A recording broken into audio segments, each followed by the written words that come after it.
నమస్తే, welcome to I news. నేను Sonia. Russia Ukraine మధ్య యుద్ధం 3వ ఏడాది కూడా రక్తపాతం ఆగకుండానే కొనసాగుతోంది. ఒకవైపు యుద్ధ రంగంలో బాంబులు, క్షిపణులు, డ్రోన్ల దాడులు ఆగకపోగా మరోవైపు అంతర్జాతీయ వేదికలపై దౌత్య చర్చలు వేడెక్కుతున్నాయి. ఈ ఘర్షణను ముగించడానికి అమెరికా ఇప్పుడు కొత్త బాణం ఎక్కించబోతోందని గూఢాచార వర్గాలు చెప్తున్నాయి. ఆ బాణం భారత్ ఆగస్టు 15న అమెరికా రాష్ట్రం అలస్కాలో జరగబోయే ఒక కీలక భేటీపై ప్రపంచమంతా కళ్ళప్పగించి చూస్తోంది. ఈ భేటీ సాధారణది కాదు.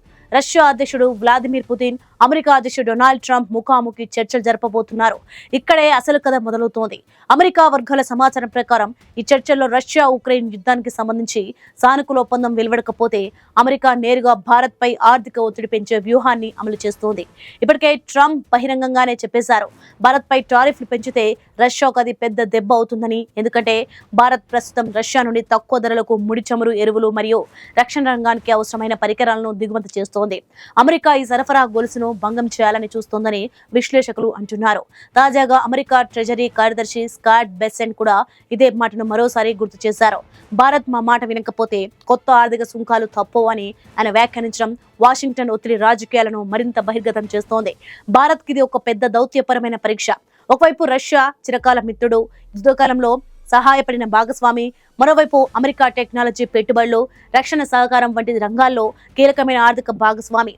ఈ రెండు శక్తుల మధ్య సమతౌల్యం పాటించకపోతే భారత ఆర్థిక వ్యవస్థ, ఎగుమతులు, దిగుమతులపై భారీ ప్రభావం పడే అవకాశం ఉంది. అంతర్జాతీయంగా ఈ పరిణామం పెద్ద చర్చనీయాంశమైంది. జియో పాలిటికల్ నిపుణులు చెబుతున్నట్లు అమెరికా ఈసారి భారత్ ను కేవలం మధ్యవర్తిగా కాకుండా ఒక ఒత్తిడి సాధనంగా వాడాలని చూస్తోంది. అలాస్కా భేటీలో పుతిన్, ట్రంప్ మధ్య జరిగే చర్చల ఫలితం కేవలం రష్యా ఉక్రెయిన్ కే కాకుండా భారత్ భవిష్యత్తు దౌత్యానికి కూడా మలుపు తిప్పే అవకాశం ఉంది. మరి ప్రశ్న ఒక్కటే, ఆగస్టు 15న అలాస్కాలో ఒప్పందం కుదురుతుందా, లేక అమెరికా భారత్ మధ్య ఆర్థిక ఉద్రిక్తతలు కొత్త అధ్యాయం ప్రారంభిస్తాయా? వేచి చూడాల్సిందే.